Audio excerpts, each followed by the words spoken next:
Hello and welcome. My name is Natalie Arriola, and today we will be exploring the work of famous surrealist photographer Man Ray.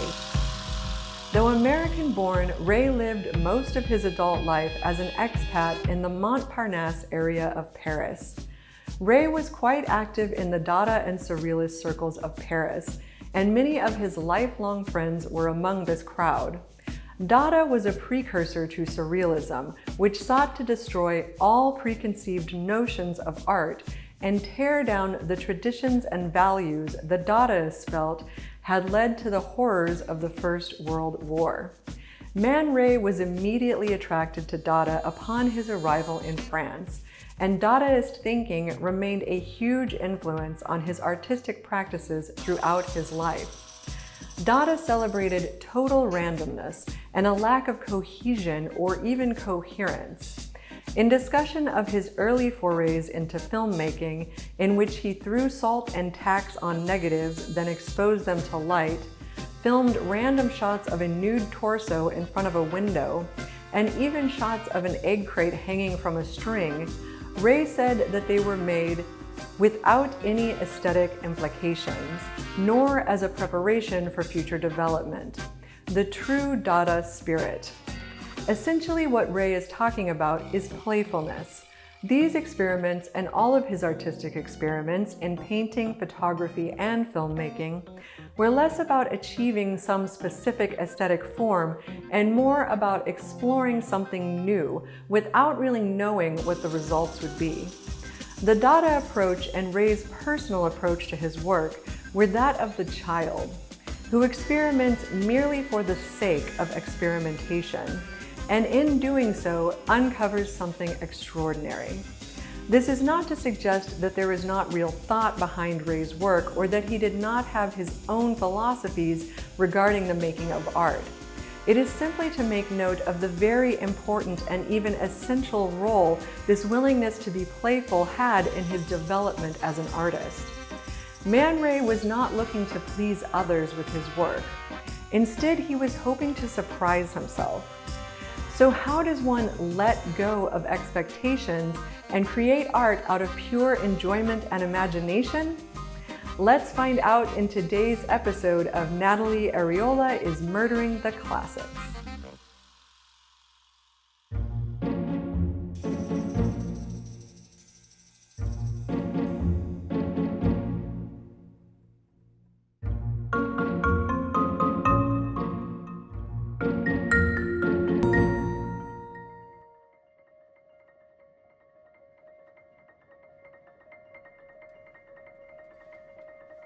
Experimentation is the mainstay of Man Ray's photographic work.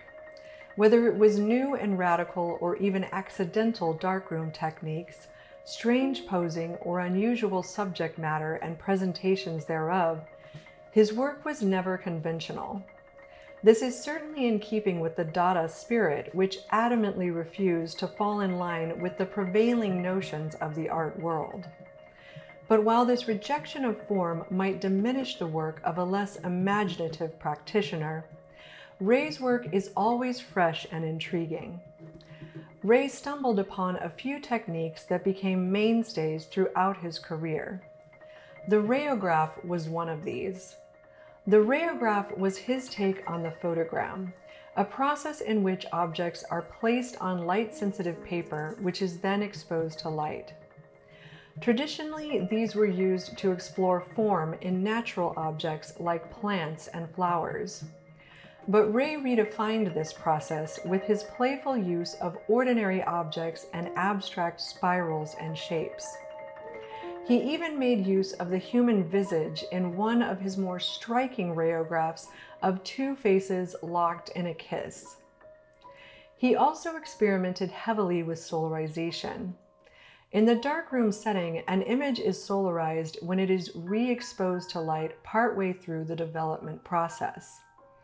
This can be done with either the negative or the print, though Ray typically solarized his negatives. For my take on Ray's work, I will be playing with the solarization technique. Solarization is often described as a reversal of tones in the image, though this isn't exactly right. The effect of re-exposing the negative or print to light creates an image that appears both negative and positive. The exciting thing about solarization is that you never really know what you're going to get. And while I will have more control over my results in the digital darkroom, there is still a sense of mystery involved in tweaking the image and choosing the desired look. I really like the subtle appearance of Ray's solarized portrait of Lee Miller. It is a beautiful image in which the solarized look lends a certain ethereal quality to its subject. For my image, I will be taking the Lee Miller portrait as inspiration, though mostly in reference to posing and subtlety of effect. I will be creating a self-portrait in profile, but I'll be adding an additional surreal element to my composition by holding a mirror in front of my face. I will position my main light directly out in front in order to reflect the white light of the softbox back into the camera lens, creating a whiteout effect in the mirror reflection. This will make for an interesting effect and allow me to use this mirror reflection as a sort of blank canvas to which I can add whatever I please. Finally, I will be separately photographing a taxidermied bird, which I will place inside the mirror using Photoshop to appear as though it is reflected there in my final composition. My hope is that the final image will have a subtle and surreal quality, enhanced by the strange tonal distortion of the solarization effect. We are now set up and ready to shoot. So for this image, I don't have a super specific idea of what I want to do because I haven't really played around much with the solarization technique. There are some people who seem to think that higher contrast images are best for solarization. And while I can see how that might work in certain instances, I'm not sure that that's exactly what I'm seeing when I'm looking at Man Ray's work. So I'm going to go for something more like a traditional portrait. So let me talk to you about the lighting. I have just my black background up here, so we're just going to get a totally black background for this. And then out in front of my subject, I have my main light, which is a 36-inch round softbox. And I just want a nice soft, even light for this portrait. And I also want that light out front because I want to use it as the reflection in the mirror. So anytime you're using a mirror, you're going to have to take into consideration what's going to be reflected in that mirror. So for example, I don't want my camera to be reflected in it. And of course, I am going to be in Photoshop with this image, so it's not like I couldn't remove that anyways, but it's going to make it easier for me no matter what I do if I just have a nice solid white reflection in that mirror. Now off to this side, I have a fill light, which is set to 30%, and that's just to fill in the shadows and give the portrait that overall nice soft quality. And that's it. So nothing complicated at all. I've already got my shot set up and I've used Zora here to help me with the framing, and we can go ahead and move her out of here so that we can start taking some shots. So I'm just going to move her, and then I'm going to grab my mirror and my trigger. So what I'm going to do for this one is I think that I have my positioning here. Somewhere around here should be pretty good. And I'm just going to kind of just trying to position it about in front of my face. And then I'll be tilting the mirror back just a little bit to make sure that I'm grabbing that reflection of the softbox. And then I'm going to turn my head and just take some shots like that. And that's it. So before I do this, I do want to remove my mic because I don't want to have to edit that extra object out in Photoshop. So I'm going to go ahead and do that now.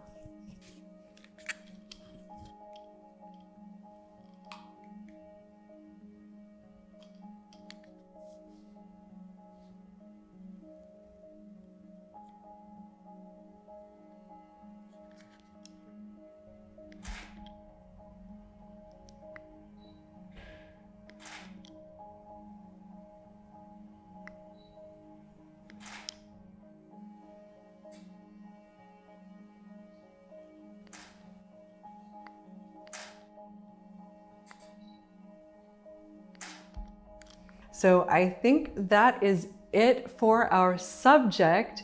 Now we need to get some shots of our bird.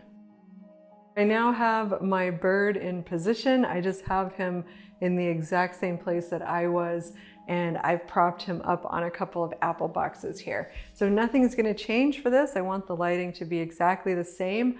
I'm just going to take a couple of shots, and I've moved my camera a little closer into him because he's a lot smaller, and I just want to make sure that I do have enough resolution on him to make sure that he will edit into my image well. So that's it. I'm using my trigger, and I've already got my focal point on his eye. So I'm just going to go ahead and take a shot. And that's perfect. And then I'm just going to turn him a little bit. I get a few different angles on him to give myself some options. Just one more.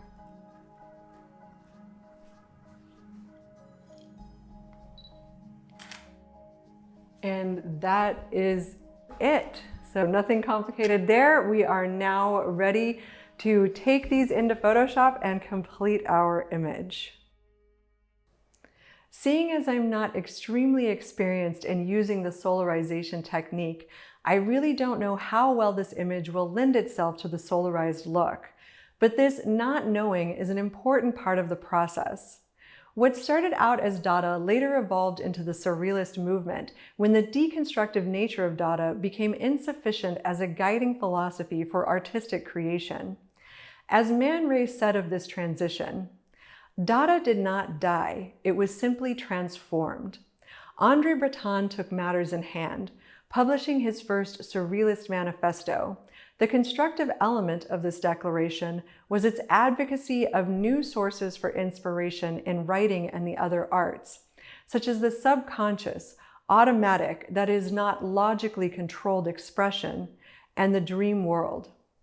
The surrealists were not interested in what can or cannot be known, or how to define truth and beauty. They were interested in what lies beneath the veil of consciousness. To explore the unconscious, one must be willing to let go of expectations and allow for a certain loss of control.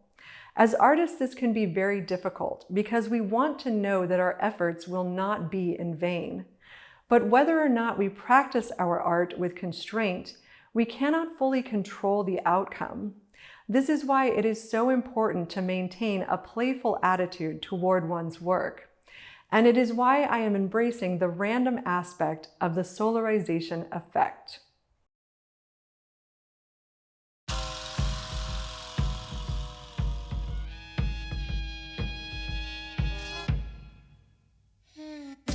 I very much enjoyed creating my Man Ray inspired image.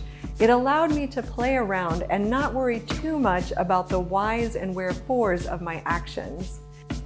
In choosing my objects for this image, I simply picked up whatever was lying around my studio. This is something that Ray frequently did in the creation of his rayographs. I did not choose the mirror because I was considering its symbolic meaning, but simply because I thought it would look cool. And the same goes for the bird. It was sitting on my table and I felt inspired by it in the moment. Of course, these quite ordinary objects do have symbolic meanings, which will serve to spark the imagination of the viewer with or without my specific intentions. For the solarization effect, I tried several different methods and looks before settling on what I felt gave the image the most visual appeal. It really was a practice in experimentation. Letting go of expectations and simply allowing oneself to create freely can be extremely difficult. It sounds easy, but the fact is that we humans relish in our ability to control things, and there is nothing scarier than letting go of that control, because it reminds us that we are never really in total control of anything. But on the other side of control lies a whole world of possibility and discovery. Perhaps the best thing we can take away from this practice is the importance of balance in the creative process. There is a time to plan, a time to control, and a time to let go and just watch the thing unfold. Thank you for joining me in this exploration, and I'd love to hear your thoughts in the comments. Please be sure to like this video and subscribe to my channel so you won't miss out on future episodes of Natalie Arriola is Murdering the Classics.